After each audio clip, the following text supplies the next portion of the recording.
Dicen que no hay prisión más cruel que un lugar donde no eres bienvenido. Mi nombre es Clara y aprendí demasiado pronto que el fuego no solo quema la piel, también devora el alma. Cuando crucé las puertas del Instituto Lumière de Alta Cocina, en el corazón de Barcelona, sentí que todos los cuchillos se giraban hacia mí sin necesidad de tocarme. Allí no hacía falta decir nada para herir. Bastaba una mirada, un susurro, una risa. Llevaba puesta una camisa blanca lavada tantas veces que casi había perdido su color. El delantal de lino con hilos descosidos y unos zapatos comprados en un mercadillo de segunda mano. Nadie necesitaba preguntarme de dónde venía, mi ropa ya contaba toda la historia. Los otros estudiantes, hijos de familias de renombre, algunos con apellidos ligados a restaurantes con estrellas Michelin, lucían chaquetillas inmaculadas, bordadas en hilos dorados, y cuchillos personalizados que brillaban como trofeos. En cambio, yo llevaba un simple juego de cuchillos antiguos envueltos en un trapo limpio. Lo único que me quedaba de mi vieja cocina, las primeras risas, me atravesaron como dardos. ¿Vienes a fregar ollas?, preguntó una voz femenina con un acento elegante cargado de desprecio. Otra chica, con el moño recogido y uñas rojas perfectas, grabó un vídeo en su móvil. Mira esto, para el TikTok, murmuró, enseñando la pantalla a su amiga. Así huele la miseria. No contesté. Sentía los latidos de mi corazón resonando en la cabeza. Recordándome cada segundo todo lo que había perdido, nadie allí sabía. La verdad, nadie sospechaba que, años atrás, había dirigido uno de los templos culinarios más celebrados de Chicago, El Milagro, un restaurante capaz de ganarse el respeto de los críticos más feroces y el cariño de gente sencilla. Hasta la noche maldita, la noche en que un cortocircuito se tragó el trabajo de toda mi vida, reduciendo el comedor a brasas y humo. Aún podía olerlo, aunque habían pasado años. El olor del humo pegado a las paredes. Los gritos del personal intentando salvar algo, cualquier cosa. El crepitar de la madera al caer, como un monstruo hambriento devorándolo todo. Desde entonces, cada vez que huelo gas o escucho el sonido seco de una llama encendiéndose, algo en mi interior tiembla. Y ese temblor también caminó conmigo aquel primer día en el Instituto Lumière. Me asignaron la estación más lejana, cerca de la puerta de servicio, como si ya me hubieran etiquetado de estorbo. Frente a mí, un chef de gesto duro, con bigote perfilado y mirada de verdugo, me evaluó sin piedad. Esto no es un comedor social, sentenció Antoine con su voz grave. Impostada de soberbia, aquí nos enseña a hervir sopas para mendigos. Algunos rieron. Otros simplemente me miraron con lástima, que a veces hiere más que el desprecio. No bajé la vista. Ajusté el nudo de mi delantal y respiré hondo, dejando que la memoria de cada servicio, de cada plato perfecto, regresara a mis manos. Eso nadie podía quitármelo. En el fondo de la sala, un hombre mayor, con la piel curtida y un carrito de limpieza, me observaba en silencio. Sus manos callosas revelaban que había trabajado duro toda la vida. José ponía en su chapa. Él no se rió, él no me juzgó. Solo asintió como si reconociera algo en mí. Algo que los demás eran incapaces de ver. El bullicio en la sala era como un enjambre. Cuchillos afilados chocaban contra tablas de cortar, las voces se enredaban en bromas crueles. Pero en medio de todo ese ruido, la herida dentro de mí volvió a latir con fuerza, la certeza de que nadie, absolutamente nadie, quería que yo estuviera allí. Me incliné sobre mi estación, pasé un paño limpio por la superficie de acero inoxidable, y conté hasta 10. Era el mismo ritual que usaba en El Milagro cada vez que la presión amenazaba con aplastarme. Contar, respirar, enfocar. Clara, me dije. Tú no eres las cenizas de aquel incendio. Tú eres el fuego que todavía queda vivo. Pero no era tan sencillo. En un momento, una chica rubia, con pendientes de perlas, se me acercó fingiendo cortesía. ¿Te perdiste? Esto es alta cocina francesa. No la cocina de tu barrio, escupió con un falso acento de simpatía. Me limité a mirarla a los ojos, sin responder.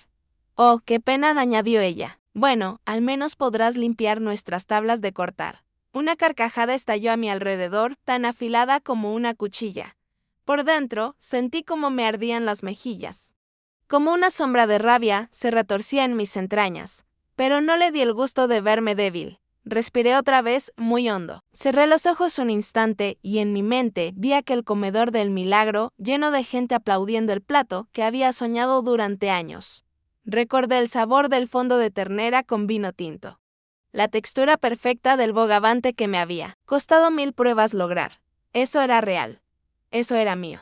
Nadie podría borrarlo, aunque el fuego hubiese destruido las paredes. La campana del instituto sonó, llamando a todos a tomar posiciones para la primera clase práctica. N1, el chef instructor, paseó por la fila con iris de rey, mirando cada chaquetilla blanca con una sonrisa de falso orgullo, hasta llegar a mí.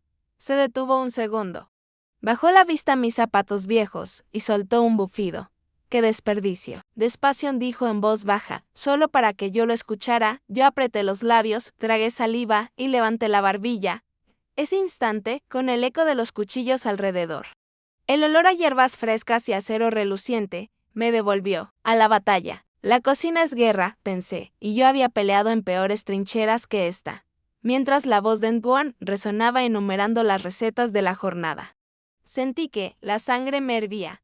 Nadie quería que ganara. Nadie confiaba en mí. Y, sin embargo, allí estaba, con el corazón pesado pero la mirada firme. Sujeté el mango de mi cuchillo desgastado. Aferrarme a ese acero era aferrarme a lo que quedaba de mi dignidad. Me juré a mí misma que no volvería a perderlo todo. Jamás. Fue entonces cuando Nguyen dio un paso al frente. Alzando la voz como un actor en su gran escena. Hoy vamos a cocinar paté en croûte. Clavó sus ojos en mí y añadió, casi envenenando las palabras, aunque dudo que alguien aquí pueda seguir el ritmo. La tensión me atravesó la espalda. Y en ese mismo latido, supe que nada volvería a ser fácil, pero también supe que no había viajado miles de kilómetros para rendirme. En ese momento, la cámara de un alumno empezó a grabar, lista para capturar el momento en que yo fracasara. No sabían que aquel sería el principio de algo que ni ellos ni yo podríamos olvidar. Mientras la luz blanca de la cocina iluminaba los rostros altivos, el sonido del primer cuchillo golpeando la tabla marcó el inicio de la clase.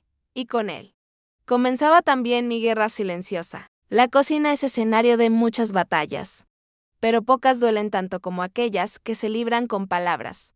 Clara apenas había empezado a alinear sus utensilios cuando la primera puñalada disfrazada de risa le atravesó la espalda. Pero, ¿qué hace aquí la chica de la limpieza?, preguntó un muchacho alto, con barba perfectamente recortada y un reloj dorado que relucía cada vez que movía la mano. Quizás se equivocó de puerta, añadió otro, aquí no se sirven platos. De caridad, la risa explotó alrededor como un petardo, hiriente, amarga. Clara tragó saliva. Podía sentir cómo el suelo parecía inclinarse bajo sus pies. Una vez más a punto de desplomarla. Pero no lo haría. No después de haber visto su restaurante reducido a cenizas. Se forzó a limpiar su cuchillo con movimientos precisos, casi ceremoniales. Un pequeño respiro de dignidad en medio del vendaval de Nguyen, con su chaquetilla blanca impoluta y su voz entrenada para el espectáculo. Aprovechó el momento para rematar, no creas que por estar aquí vas a aprender a cocinar con caldos de supermercado, muchacha. Esto es alta cocina. La gente como tú simplemente no encaja. Las carcajadas volvieron como olas rompiendo contra un acantilado. Y entre los estudiantes, un móvil grabando. La chica del moño perfecto sostenía el teléfono muy alto para que todos pudieran ver el vídeo en redes. Mira, para TikTok, dijo entre dientes. Con una sonrisa torcida, esto va a arder. Literal, la palabra arder retumbó en la mente de Clara como un disparo. El incendio. El fuego. Tuvo que apretar la mandíbula para no temblar. Casi podía escuchar el crepitar de la madera. El humo saliendo por cada rendija, los gritos de su gente mientras trataban de salvar algo del desastre. El fantasma del pasado regresó con furia, desgarrándole el pecho. Mientras ella luchaba contra la memoria, otra voz la sacudió. ¿Te puedo preguntar algo?, dijo una alumna con acento madrileño. Uñas brillantes y pendientes de perlas. ¿Sabes siquiera cómo se pronuncia quenelle? ¿O solo sabes decir croqueta como en tu barrio? Una nueva ronda de risas. Más cruel, más filosa. Clara inspiró profundamente. Y de nuevo contó mentalmente. 1, 2, 3. A su alrededor, todo el mundo la miraba, buscando la mínima grieta, la mínima lágrima para validarse, para sentirse superiores. José, el hombre del carrito de limpieza, se detuvo a su lado un momento. Tienes manos de cocinera, niña, murmuró, muy bajito, casi como un susurro de padre, no dejes que te roben eso. Luego siguió su camino, arrastrando su cubo chirriante, nadie más le habló con humanidad. Nadie. Al terminar la primera demostración, entró un paseo entre las estaciones, revisando uno a uno los ingredientes. Cuando llegó a Clara, se detuvo. Esto parece comida de cárcel, sentenció. Con gesto teatral, volcó un pequeño bol con sus hierbas cuidadosamente alineadas. Límpialo, lo ordenó, dándose la vuelta, sin siquiera mirarla a los ojos. Clara notó la respiración cortada en su garganta. Sus hierbas, el tomillo fresco, el laurel cuidadosamente escogido, arruinados. Sintió un ardor en el estómago, una furia antigua queriendo salir, pero en lugar de estallar, bajó la cabeza y empezó a recoger hoja por hoja, con la misma paciencia con la que había reconstruido cada receta en el milagro. Nadie le iba a arrebatar también su dignidad. Un grupo de estudiantes se acercó a cotillear. «Le ayudamos, jefa», dijo uno con tono burlón, y dejó caer, deliberadamente, un poco de harina sobre el suelo recién fregado. «Uy, se me cayó», rió, y todos lo imitaron. Clara se arrodilló para limpiar. Cada movimiento le quemaba los hombros, como si cargara un saco de piedra sobre la espalda. Apenas podía mirar a la gente, sin sentir una náusea profunda, mezcla de rabia e impotencia. Entonces escuchó a uno de ellos susurrar: «Esta tipa va a abandonar antes del viernes, seguro». «No aguanta 2 días», confirmó otro, con un brillo de crueldad en los ojos. Clara levantó la vista. En el reflejo de la superficie metálica vio su propio rostro, cansado, demacrado, con las ojeras profundas de tantas noches sin dormir. Pero también vio otra cosa. Vio los mismos ojos que, años atrás, habían liderado una brigada de cocineros en pleno servicio de estrellas Michelin. Los mismos ojos que aguantaron críticas despiadadas, quemaduras, cortes. Los mismos ojos que sobrevivieron a las llamas.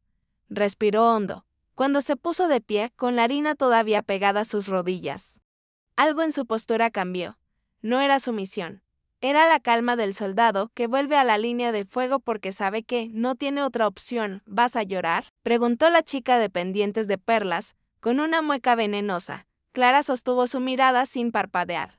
No respondió con voz grave: «Serena, no voy a llorar». Un silencio incómodo llenó la sala, durante un segundo, como un relámpago, en mitad de la tormenta. Y de pronto, la campana volvió a sonar, marcando el siguiente ejercicio. Dengwon aprovechó para dar la estocada final. «Tú, la de la camisa de mercadillo», dijo apuntando a Clara con el cuchillo en alto, como si fuera un verdugo. «Limpia el horno antes de terminar la clase. Y si lo haces mal, te largas». Clara apretó los dientes, notando cómo la sangre le subía a las mejillas. Asintió despacio. «Sí, chef, solo 2 palabras. Ni una más», mientras se dirigía hacia el horno, con las miradas de todo el mundo pegadas a su espalda. Clara sintió un temblor. No era miedo. Era pura ira, contenida como un volcán a punto de romperse. Abrió la puerta del horno. Un golpe de calor la hizo retroceder. El olor a grasa quemada le recordó el incendio otra vez, tan vívido que casi escuchó las sirenas de LOS bombero. SOS. Manos temblaron. Por un momento pensó en huir, en tirar todo y marcharse, pero una voz interior, la misma que la había hecho resistir la peor noche de su vida, se alzó en su pecho. «No viniste a Barcelona para huir, Clara. Viniste para recuperar lo que te pertenece», respiró. Metió la mano con un trapo húmedo y empezó a fregar la grasa pegada al metal ardiente. Sin soltar ni un suspiro, las risas se apagaron poco a poco. Nadie podía entender cómo alguien tan frágil por fuera tenía un corazón tan resistente. Nadie. Y mientras el resto del grupo seguía cuchicheando, el hombre del carrito, José, la miraba desde la puerta. Con un leve gesto de respeto, apenas visible, inclinó la cabeza hacia ella. Había visto guerreros en su vida, y reconocía a uno cuando lo tenía delante. La tarde se fue apagando entre el olor a especias y el zumbido de las campanas, y la mirada de Clara, al cerrar la puerta del horno, era ya otra. Una mirada que anunciaba que la guerra apenas había comenzado. Dicen que cada cocinero, tarde o temprano, se enfrenta a su plato imposible, un reto tan duro que te rompe o te corona. En el Instituto Lumière, ese desafío llevaba un nombre temido: Bogavante Consomé en Croûte, un consomé cristalino de Bogavante, coronado con una cúpula de hojaldre que no podía romperse ni un milímetro. Una prueba casi inhumana. Un plato que había destrozado el orgullo de decenas de aprendices antes que Clara. Esa mañana, Antoine paseó por el aula con gesto teatral, como un actor ante su público. Hoy anunció con una sonrisa venenosa: vamos a preparar algo que separa a los verdaderos chefs de los farsantes. Sus ojos buscaron a Clara y al encontrarla, se encendieron de un brillo cruel. Bogavante consomé en croûte. Pausa dramática. Y tú. Clara marcó cadas y lava como un latigazo. Te reto a hacerlo. Si fallas, te vas. El murmullo fue inmediato. Algunos estudiantes abrieron la boca en asombro. Otros se giraron para reírse. Una chica de pendientes de perlas susurró: pobre, ni siquiera sabrá pelar un bogavante vivo. Y otro chico, con su reloj dorado y gesto arrogante, remató: va a llorar antes de abrir el caparazón.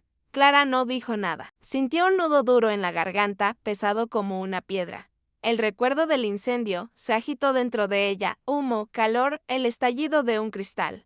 Por un segundo, el miedo la paralizó, pero después se obligó a respirar. Contó mentalmente: 1, 2, 3, como hacía en El Milagro, cuando todo amenazaba con venirse abajo. Se colocó bien el delantal y se acercó al tanque de bogavantes vivos. El animal agitaba las pinzas. Un monstruo azul oscuro. Sintió un temblor en la mano cuando lo agarró porque la textura fría, húmeda, le recordaba demasiado a la sensación de sostener, años atrás, un cubo de agua en pleno incendio. Pero no vaciló. Con un movimiento firme, clavó el cuchillo y cortó limpio, sin tortura. Sin dudas, así había aprendido a sobrevivir. El silencio se extendió por la clase como un hilo tensado. Nadie esperaba que ella tuviera la sangre fría para hacerlo tan rápido. Clara apenas parpadeó. Dejó la carne a un lado, preparó las cáscaras para el fondo y encendió el fuego. El caldo empezó a hervir y con él sus recuerdos también. El olor a caparazón tostado le trajo la memoria de su primera receta, de su madre, una mujer sencilla que le enseñó a no desperdiciar nada. Clara cerró los ojos un instante, sintió el vapor acariciar su cara y se ancló a ese recuerdo. A veces, el pasado duele menos si lo transformas en sabor. Mientras tanto, Antoine paseaba como un buitre. ¿Sabe siquiera clarificar un consomé?, preguntó en voz alta, fingiendo interés. Clara ni le miró. Añadió con calma la clara de huevo, las verduras, la carne picada y formó el famoso tapón que filtra impurezas. Una técnica delicada, precisa. Su mano tembló al principio, pero se estabilizó cuando recordó todas las veces que había enseñado a su brigada a hacerlo. Los demás la observaban. Entre la burla y la fascinación, el chico del reloj dorado pasó cerca y con un empujón fingido intentó volcar sus hierbas frescas al suelo. Hoy, perdona, se burló, sin ni un atisbo de arrepentimiento. Clara apretó los dientes. No dijo nada. Recogió las hojas de tomillo y romero con manos tranquilas, como si fueran pétalos caídos. No se permitiría mostrar debilidad. En otra mesa, la chica del moño perfecto grababa cada paso, convencida de que captaría su fracaso. Pero Clara no la escuchaba. Solo atendía al caldo, a su perfume, al color limpio que iba tomando poco a poco. Era su refugio, donde no había risas ni humillaciones, solo sabor. Cuando el consomé estuvo perfecto, Clara lo colocó con una finura que rozaba lo quirúrgico, cristalino, dorado. Sin ninguna nube. Parecía un espejo. Parecía la dignidad que estaba dispuesta a recuperar. Aún faltaba el hojaldre, el momento más delicado. Si la masa no cubría la sopa de forma perfecta, si se agrietaba, todo se arruinaría. Era la parte donde la mayoría caía derrotada. Clara tomó la harina con la precisión de quien ha medido miles de gramos sin balanza. Su mente repasaba los gestos como un rezo. 3 partes de harina, 2 de mantequilla, 1 de agua fría. Amasó despacio, con la calma casi religiosa de quien no se deja dominar por la presión. Sus dedos, llenos de historia, moviéndose con la misma seguridad que un pianista tocando su pieza más triste. Al estirar la masa, recordaba la voz de su padre: lo sencillo, bien hecho, vale más que lo complicado, mal hecho. Y con esa voz en la memoria, cubrió el bol con un gesto suave, sellándolo con huevo batido. Cuando metió el plato en el horno, sintió un vuelco en el estómago. Se permitió cerrar los ojos un segundo. y en la oscuridad de sus párpados aparecieron los rostros de su antiguo equipo, la última noche en el Milagro, sirviendo el último servicio antes de que el fuego se lo llevara todo. Gente que creyó en ella, que la siguió hasta el infierno. Una lágrima estuvo a punto de caer, pero la contuvo.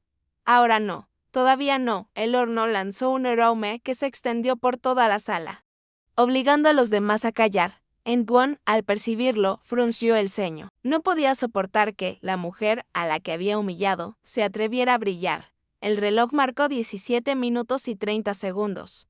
Clara abrió la puerta del horno. El hojaldre dorado, sin una sola grieta, relucía como una corona perfecta. Un susurro recorrió la clase. La chica del moño dejó de grabar. El chico del reloj dorado apartó la mirada. Clara no sonrió. Solo respiró. Sintió un alivio tan profundo que casi dolía. Había vencido al plato imposible. Había vencido, por un momento, al pasado. Pero aún faltaba una última batalla. Sabía que Entwon no se iba a quedar quieto. Lo vio caminando hacia ella, cuchillo en mano, con la misma expresión de un juez dispuesto a dictar sentencia. Clara se irguió. Sus ojos, cansados pero invencibles, se cruzaron con los de Entwon, anunciándole sin palabras que no había terminado. Ni mucho menos. A veces, la verdad golpea más fuerte que cualquier cuchillo. Clara colocó su consomé en croûte con un movimiento preciso sobre la mesa de cata, el hojaldre intacto. El aroma limpio y profundo. Por un momento, el aula entera se quedó sin aire. El dorado de aquella cúpula parecía brillar con luz propia, como un sol diminuto. En medio de tanta hostilidad, Entwon se acercó. Su cara era una máscara de desprecio, pero sus ojos tenían una chispa de miedo. Clavó el cuchillo con gesto teatral, rompiendo la cúpula, y al ver la transparencia del consomé, retrocedió una milésima de segundo. Era perfecto, más perfecto de lo que se atrevía a admitir. No obstante, su orgullo no le permitió callar. Esto no significa nada, farfulló, mirando alrededor como buscando apoyo. Seguro te ayudaron. Un murmullo recorrió la sala. Muchos bajaron la mirada. Otros grabaron, oliendo el morbo de la derrota. Fue entonces cuando apareció alguien inesperado. Una mujer de cabello oscuro recogido con fuerza, mirada aguda como un halcón. Chaquetilla negra con el nombre Arsac bordado en plata. Era la chef, invitada del día, Elena Arsac, leyenda viva de la gastronomía española. El silencio se hizo tan espeso que costaba respirar. Elena se acercó sin prisa, con la elegancia de quien no necesita demostrar nada. Tomó una cucharada del consomé, la probó con calma y dejó que el sabor se asentara en su paladar. Luego, clavó la vista en Clara. Este fondo, empezó con voz firme, es el tuyo, ¿verdad? Una afirmación, no una pregunta. Clara tragó saliva. Asintió apenas, con humildad. Elena no sonrió, pero sus ojos se ablandaron. Yo estuve en el Milagro, continuó, en 2019, probé tu bogavante allí. Jamás he olvidado ese sabor. El aula estalló en susurros.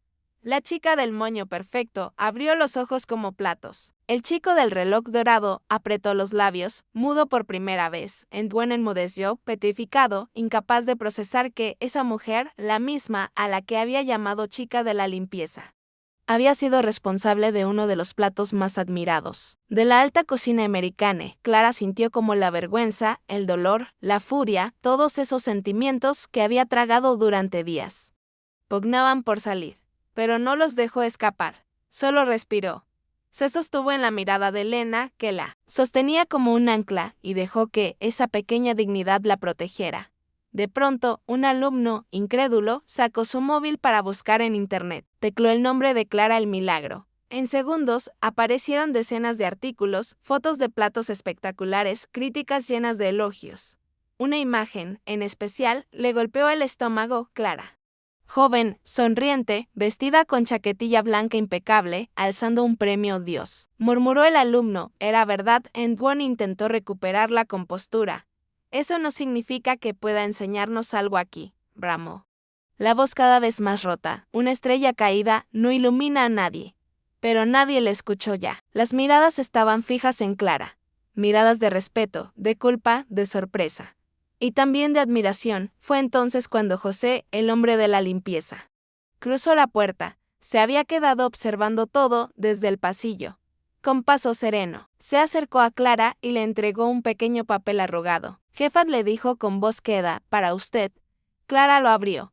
Solo tenía escritas unas palabras, no olvide quién es. La emoción le golpeó tan fuerte que tuvo que sostenerse del borde de la mesa.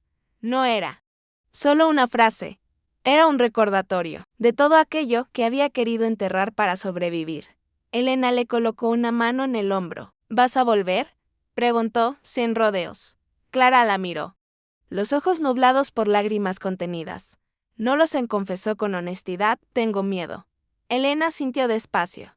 Es normal, dijo, el fuego deja cicatrices, pero también forja el acero. Un momento de silencio puro envolvió el aula, como si nadie quisiera interrumpir esa intimidad. Después, poco a poco, llegaron los aplausos, primero tímidos, después firmes, hasta llenar el lugar. Clara no estaba acostumbrada a recibirlos otra vez. Se sintió frágil, expuesta, vulnerable. Pero también viva. Antoine se apartó, superado, tragando su orgullo como un trago amargo. Por primera vez, supo que había perdido no solo una lección, sino su propia credibilidad al fondo. Un alumno murmuró, no me di cuenta de quién teníamos delante. Otro asintió, una leyenda. Clara bajó la vista al cuchillo que sostenía entre las manos. El mismo cuchillo que había salvado de las ruinas del incendio. Lo acarició con cuidado, como si se tratara de un viejo amigo. Recordó la voz de su padre. La misma de su niñez, la humildad siempre gana. Y en ese instante comprendió que su mayor venganza no era aplastar a nadie. Era recordarles, sin gritarlo, que seguía de pie. Mientras el eco de los aplausos aún vibraba en las paredes, Clara respiró hondo. Miró hacia el pasillo iluminado por la luz de la tarde y supo que su batalla más dura todavía estaba por comenzar. A veces, la justicia llega sin anunciarse, no con gritos, ni con puños alzados, sino con un simple silencio que pesa más que cualquier sentencia. La noticia del verdadero nombre de Clara corrió como fuego por los pasillos del Instituto Lumière. El rumor de que aquella mujer, mal vestida y aparentemente rota, era la misma que había deslumbrado a la crítica internacional hacía apenas unos años, se convirtió en un terremoto al día siguiente. Cuando llegó al aula, el ambiente había cambiado. Las risas desaparecieron. Las miradas altivas ahora evitaban cruzarse con la suya. Algunos alumnos la saludaron con una cortesía temblorosa, casi avergonzada. Otros no sabían cómo reaccionar y preferían apartarse. Como si no merecieran estar cerca, Antoine no apareció. Un rumor decía que lo habían suspendido temporalmente tras la humillación pública sufrida el día anterior. En su lugar estaba Hargrove, el director académico, quien la recibió con un respeto que pocos se atrevían a imitar. Chef Clara la llamó con voz firme. El instituto estaría honrado si aceptara ser instructora invitada. Un susurro recorrió la clase al oír la palabra instructora. Clara se quedó quieta. Miró sus manos, ásperas y llenas de cicatrices, y luego recorrió con la vista el aula, las hornallas de acero pulido, las mesas relucientes, los rostros que días antes solo la habían humillado. Sintió un peso en el pecho. Aquello no era su sueño, no del todo, pero tampoco estaba dispuesta a huir otra vez. Lo pensaré, respondió con calma, y vio cómo Hargrove asentía, comprendiendo su duda sin presionarla. Mientras tanto, la venganza silenciosa seguía su curso. La chica de pendientes de perlas desapareció durante días. Su perfil de redes sociales cerrado tras recibir mails de mensajes criticando su actitud. El chico del reloj dorado perdió su plaza en un restaurante de renombre cuando un video suyo, burlándose de Clara, se hizo viral. Y otros, aquellos que rieron más fuerte, vieron cómo sus oportunidades se evaporaban una a una cuando el nombre de Clara comenzó a brillar de nuevo. Pero Clara no celebró esas derrotas. No necesitaba hacerlo. La mayor victoria estaba en seguir cocinando, en seguir creando, en mantener la dignidad. Una tarde, mientras revisaba la despensa para planificar su próxima receta, recibió un paquete pequeño, envuelto en papel marrón sin etiqueta.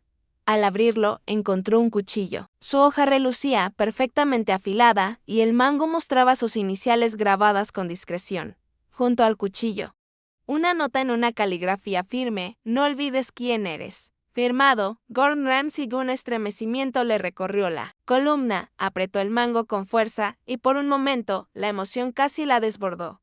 Se permitió sonreír, una sonrisa pequeña, contenida, pero real. José, el hombre de la limpieza, La observaba desde la puerta. Bonito regalo, jefa comentó con una calidez sincera. Clara asintió. Sí, bonito y necesario. Se giró hacia los fogones. El brillo de las llamas seguía despertando su miedo. Como una herida mal cerrada, pero esta vez no retrocedió. Acercó la mano, dejó que el calor lamiera su piel y supo que seguiría adelante. Los estudiantes la miraban ahora con ojos muy distintos. Ya no era la mujer rota que llegó con ropa de mercadillo. Era la leyenda viviente que había renacido de las cenizas, dispuesta a enseñarles algo mucho más valioso que técnicas de cocina: humildad, resistencia y la certeza de que el talento no tiene uniforme. Clara no alzó la voz. No dio discursos rencorosos. Solo mostró cada día, con su precisión, con su temple, que nadie la había derrotado. Y poco a poco, aquellos que la humillaron empezaron a llamarla chef sin sarcasmo. Al principio, con miedo. Después, con respeto. Un lunes por la mañana, cuando el aula se llenó para la nueva clase, Hargrove anunció con solemnidad: hoy la chef Clara dirigirá la lección. Espero que la escuchen. El silencio fue absoluto. Clara caminó despacio hasta la estación central, con su chaquetilla blanca impecable, su cabello recogido con la misma goma sencilla de siempre, y el nuevo cuchillo de Gordon Ramsay descansando a su lado. Miró a cada estudiante, uno por uno, como si pudiera ver hasta el fondo de su conciencia. Y entonces habló, con una voz suave pero inquebrantable: la primera lección que deben aprender no es cómo cortar, ni cómo reducir una salsa. Es esto: aquí nadie es más que nadie. Aquí manda el sabor y manda el respeto. Y quien no respete la cocina, que se marche. Nadie osó interrumpirla. Nadie rió. Todos escucharon, mientras el sol se filtraba por la ventana, iluminando el acero y las hierbas frescas. Clara sintió un instante de paz. No estaba allí para vengarse. Estaba allí para devolverle dignidad a su oficio, para reconstruirse plato a plato. En un rincón de la sala, el cuchillo grabado con sus iniciales relucía como un estandarte. Y Clara, al alzar la vista, supo que todavía le quedaba mucho por enseñar y mucho por perdonar. Dicen que la cocina puede ser una religión. Para Clara era algo más profundo, era un lugar para sanar. El primer día como instructora oficial en el Instituto Lumiere llegó envuelto en un aire solemne. Los estudiantes, ahora sentados con el respeto que tantas veces le negaron, la esperaban en silencio. Clara caminó despacio hasta el centro de la sala, la chaquetilla blanca sin lujos, el cabello sujeto con la misma goma sencilla de siempre, y su cuchillo grabado, descansando a su costado como un guardián. Respiró hondo.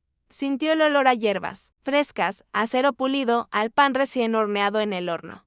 Por un instante, ese aroma la transportó a otra época, a otra cocina, a otra versión de sí misma. Y aunque la nostalgia le apretó el pecho, también le recordó que, seguía viva. Comenzó la clase con voz suave, pero firme. Antes de aprender a cocinar, dijo, mirando uno a los alumnos: hay que aprender a sentir. El sabor nace de las heridas, de las alegrías, de los recuerdos. Si no sienten, sus platos estarán muertos. Nadie se atrevió a interrumpirla. Clara avanzó hacia una mesa donde una joven temblaba al intentar filetear un pescado. Se agachó, tomó su mano con delicadeza y le susurró: no pienses en el error, piensa en el respeto. Respeta el producto, respétate a ti misma. La joven asintió conteniendo las lágrimas. En aquel gesto, Clara sintió un cosquilleo cálido en el corazón. Había pasado tanto tiempo siendo rechazada, que casi había olvidado cómo era cuidar a otros.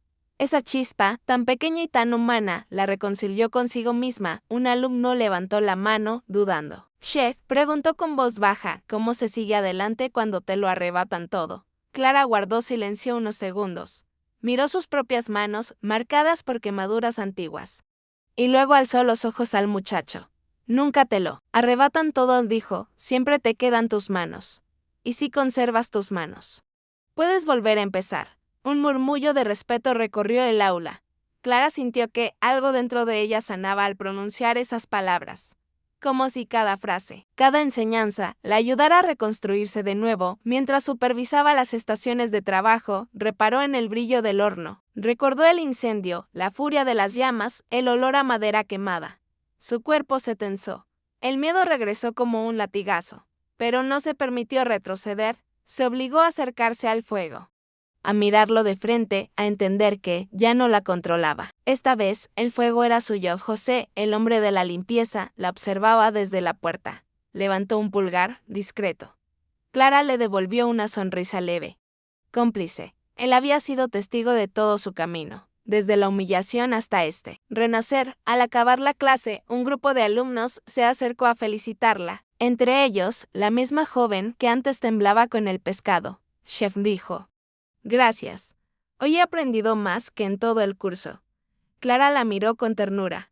«La cocina no se enseña solo con recetas», respondió, «se enseña con él». Corazón. La joven sonrió, y algo en sus ojos brilló con una nueva seguridad. Cuando todos se fueron, Clara se quedó sola en la cocina. Apagó las luces una a una, pero dejó encendida la pequeña llama azul del fogón principal. Se quedó mirándola. Ya no era una amenaza. Era un recordatorio de que la vida siempre vuelve a arder aunque intentes apagarla.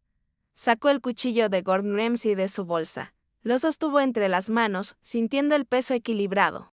La hoja perfecta. Ese cuchillo era un símbolo. Un testigo de su pasado, pero también de su futuro. En la ventana, el reflejo de la ciudad iluminada le recordó que había llegado muy lejos. Más de lo que muchos habrían apostado por ella. Y sin embargo, lo único que le importaba era seguir haciendo lo que amaba. Su marido apareció en el umbral de la puerta, alto, sereno, con los ojos llenos de orgullo silencioso. No dijo nada, solo esperó. Clara caminó hacia él, paso a paso, con la seguridad de quien ya no teme. Se tomó un segundo para mirar de nuevo la cocina, sus alumnos, el calor, el acero, el aroma, todo aquello que había perdido y ahora recuperaba. ¿Lista?, preguntó él, ofreciéndole la mano.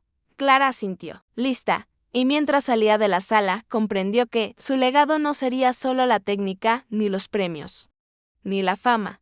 Su legado sería enseñar a otros que el sabor más poderoso no está en el plato, sino en el coraje de levantarse cada vez que te derriban. Al fondo, la llama seguía viva, azul, incansable. Y Clara, sin mirar atrás, siguió su camino, sabiendo que, pase lo que pase, siempre podría volver a cocinar para sanar.